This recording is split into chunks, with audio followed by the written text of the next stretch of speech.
And now some Christmas films with no stars. No stars on this project. No one. No heroes. You amaze me! And no exciting bits. No. Not really.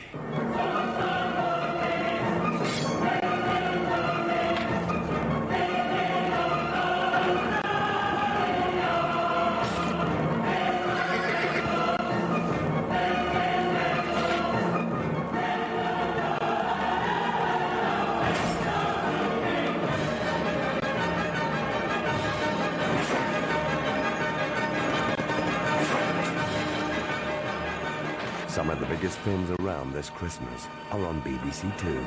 Congratulations. This Christmas, BBC2 brings the unexpected to life with 3 animation films worth selling your soul for. So take the phone off the hook, fix yourself a drink, and sign on the dotted line. So I resolved my soul to free through blackest magic and dark alchemy. Faust, Animal Farm, and Gary Larson's Far Side. This Christmas on BBC2. It'll be a scream.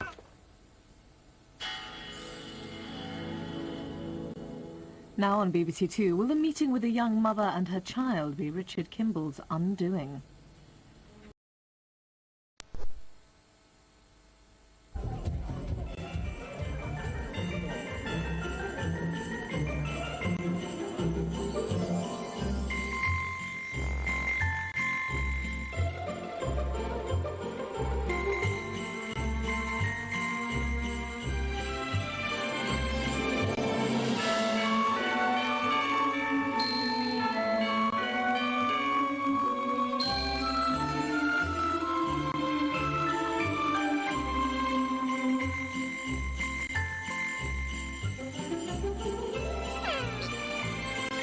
Go on in to Woolly's Winter Wonderland.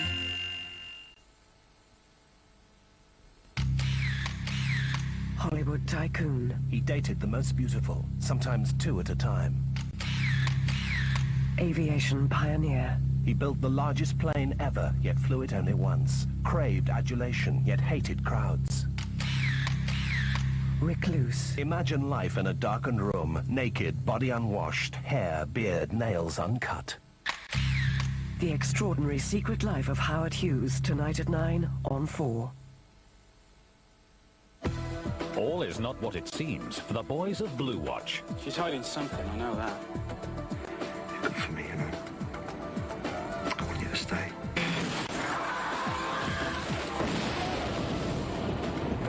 Remy? Remy? Where's your guard dog then? Back in her kennel? You know what? Bring it out! London's Burning, Sunday at 9.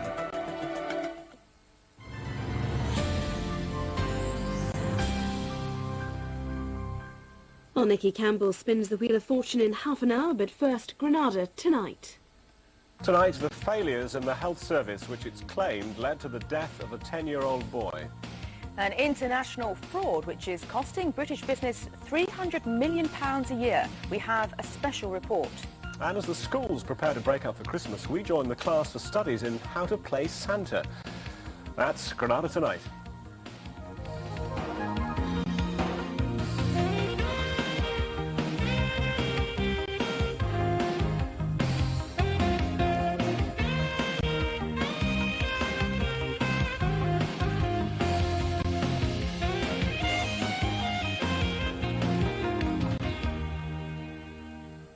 A 10-year-old boy dies after a series of health service failures. Yes, good evening. An investigation is underway tonight after a schoolboy was shunted around 3 northwest hospitals in search of a brain scan. One hospital turned him away because he arrived after its scanner had been switched off due to lack of funds. Nicholas Geldard was eventually driven 45 miles through a snowstorm to Leeds, where he was declared dead. Tonight, his family claimed Nicholas had been let down by the NHS. Angela Piers reports. Nicholas Geldard was a very special child. The youngest of 3 sons, he was born 2 years after the family had lost a baby daughter to leukemia. Having already lost a child, he was everything to us. He was just so full of life. He's so intelligent, he had everything to live for, no one had a bad word about him. He had a really bright future ahead of him, and it's just gone now. Last Thursday, Nicholas was playing with a friend when he collapsed. He'd had a brain hemorrhage, but no one found that out for another crucial 12 hours. He was taken to the Accident and Emergency Department at Stockport Infirmary. He was then admitted to Stepping Hill. By the time that Nicholas arrived here at Stepping Hill Hospital in Stockport, it was too late for him to have a scan. The scan is only operational between the hours of 9 and 5 during the day. He was put in a bed on the paediatric ward, but had another hemorrhage in the early hours of the morning. Nicholas was then taken to Hope Hospital in Salford, where there was a scanner working. It was discovered exactly what his condition was and that he needed surgery. But there were no intensive care beds available there, so he was driven through a snowstorm to Leeds General Infirmary. But he arrived too late for doctors there to help him. Now the Stockport MP wants to know why Nicholas was allowed to die. There are two resource issues here. Why a scanner, which cost £1 million and was paid for by voluntary subscription from the people of Stockport, does not work after 5 o'clock at night. And the second resource issue is why, when he had had a brain scan at Hope Hospital, there was not an intensive care bed available in the whole of Greater Manchester, and he had to be transferred across the Pennines to Leeds. The Stockport hospitals have launched an inquiry. But these cards from friends to Nicholas's family show how deeply the 10-year-old will be missed. Only the other day he was looking forward to Christmas and saying how nice it was to walk through the snow. And on Friday we're going to see him buried. I'd like to know, why this has happened. It's just not fair at all. Granada Television has announced the launch of 8 new satellite channels next year. Its flagship channel will be Granada Gold Plus, which will screen classic TV favourites from both our archives here and at London Weekend Television. Most of the channels will be based in the northwest, creating up to 200 new jobs. With more details, here's our political correspondent, Alison Tarpey. This time next year, avid Coronation Street fans will have the opportunity of watching every one of the 3,000 episodes of the popular soap, right back to when it hit our screens 35 years ago. The Street, as well as other classic programmes like Jeeves and Wooster and Sherlock Holmes, will be broadcast through the Astra satellite system on Granada Gold Plus. It's just one of 8 satellite channels revealed by Granada Television today through the formation of a joint venture with B-Sky-B, creating Granada Sky Broadcasting. The lifestyle channels will include health and beauty, food and wine, motoring, Granada Talk TV and a shopping channel. Making the announcement today, Granada executives said it was a pioneering move into the multi-channel future. We're absolutely delighted we've scored yet another first in British television. We're one of the first companies to be granted an ITV licence. We're one of the first to invest in satellite television in the 1980s. And we're now the first UK terrestrial broadcaster to create our own national pay TV channel. We view this not only as an exciting, but a very logical and profitable way to grow our television interests. But what benefits will there be for the North West? The only thing that's based in London is the overall management structure, basically to be near our sales base and to be near the Sky headquarters as such, so that's why it's based in London. All of the programming will either then come from here, this building, or the Northwest as such, so the programme making and the programme base will in fact be in the Northwest. And Granada says the new venture will create 200 jobs in London and the Northwest. All the channels will be available through the Astra system, but Granada has stressed that none of its current programmes made for ITV will transfer to satellite. It'll cost £10 million to put the channels on air, and Granada expects the venture to be in profit within 3 years. Well, the news follows an announcement that even more jobs are to be created around the TV industry here in the Northwest. Just over 1,000 vacancies are expected at Knowsley on Merseyside with the expansion of the cable and satellite shopping channel QVC. Mark Owen takes up the story. In case you don't already know, QVC, the shopping channel, looks like this. And it opens up this door, advances the cheese out to the... And this is where its new building will be based. The site on the Knowsley Industrial Park in Kirby will be open next year, creating 1,100 new jobs. News exclusively revealed on Granada Tonight yesterday. It will expand, making a further 1,000 jobs by 1998. Well, we looked at over 100 sites in our initial search, and we've settled on this one because of the accessibility to the motorways and also because of the wonderful support we've received from the people here in Knowsley. Behind me, work is well underway on the clearance of the site, and this is the third day of good news for jobs on Merseyside. On Monday, there was the Objective 1 announcement. Yesterday, the money from the single regeneration budget, bringing a running total of cash coming into the area of over £100 million, plus the promise of more than 10,000 jobs. This latest announcement, a £40 million private investment by QVC, bringing 1,000 jobs into Kirby, where unemployment can run at up to 50%, is very good news indeed.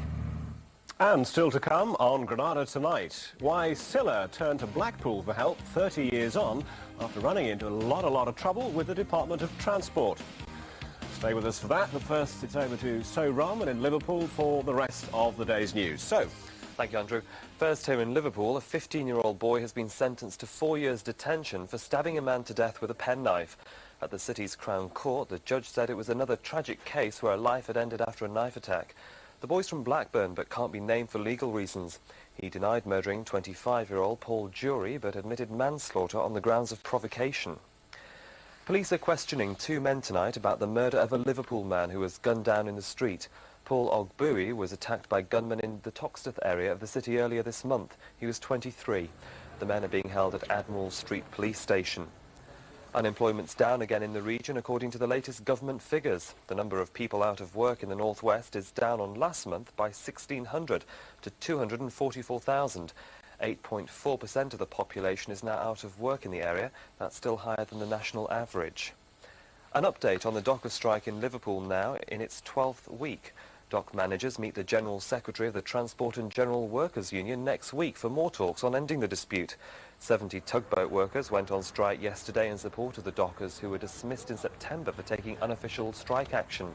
The tugmen returned to work last night, claiming their action as a success. Now, can you help the police trace a man who went missing in Liverpool at the weekend? Philip Fudge, who's 21 and from Hull, was at a party on HMS Eaglet at the Pierhead on Saturday when he disappeared. He was last seen walking near the Pierhead terminal at about midnight. Police say he'd argued with friends. If you can help, the number's on your screen now. It's 0151 777 4430. A mother from Merseyside will be needing extra space around the Christmas table after giving birth to quads. Chelsea, Rebecca, Danielle and Natalie were born to Helen Jones from Bootle. The quads were delivered at Fazakerley Hospital in a 2-minute caesarean operation. The birth is particularly special as they're conceived without fertility treatment. There's usually only a 1 in 700,000 chance of having quads normally.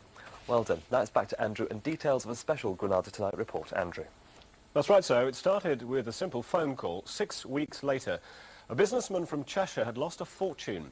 Tonight we look at an international scam involving Nigerian fraudsters who are targeting hard-up businesses in the northwest, but others throughout the UK have fallen for it too. In fact, it's costing British businesses and charities £300 million a year. Andy Gill now with a special Granada Tonight investigation.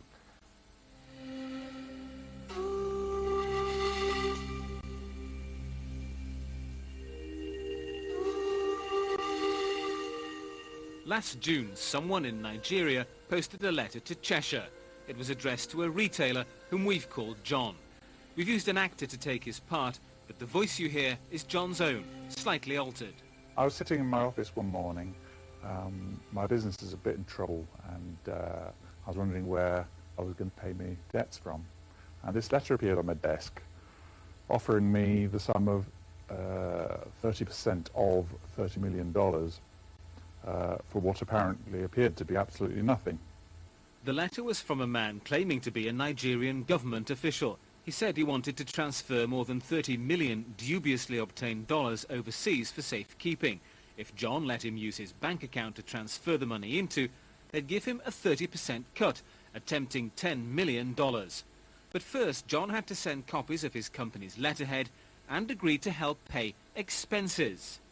I called him and he faxed me a letter in reply to say, yes, you know, it really is true, and all that was required was a sum of $7,500 for audit and signing fees. John sent the $7,000 but received nothing back. He then sent $38,000 after being told that was needed to bribe an official. He still received no money back. Next he sent $180,000 as a security deposit and again received no money. He sent a total of £150,000. John was a victim of what's called an advance fee fraud. Criminals in Nigeria claim to have money to send, but when victims like John send their expenses to an account, in his case in America, the money disappears. The contacts in Nigeria then rapidly repeat the vanishing act.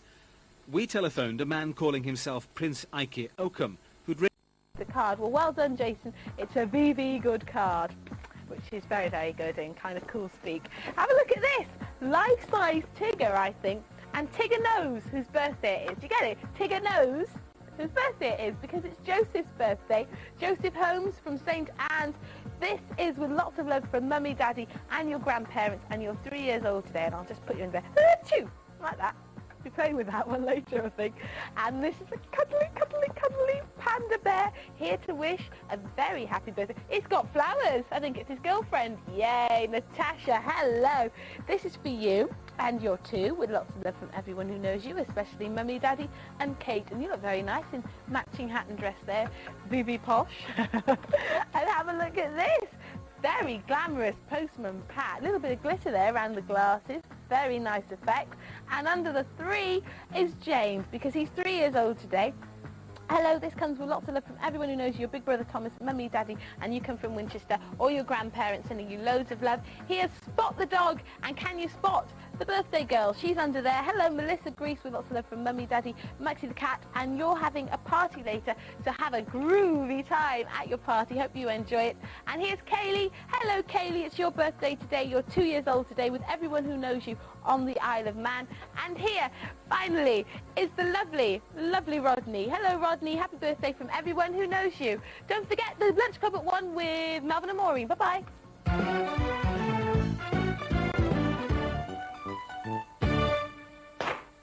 Yippee! Wallace and Gromit are back for a new adventure. Porridge today, Gromit. Tuesday. With grills. Geronimo. Spills. Huh? A mysterious house guest. And love. Ramsbottom. Gwendoline Ramsbottom. Charming. In Nick Park's A Close Shave. Then you've another chance to see Oscar winner The Wrong Trousers. What do you think of that then, Gromit? And the duo's very first adventure, A Grand Day Out. See you Christmas Eve, lads.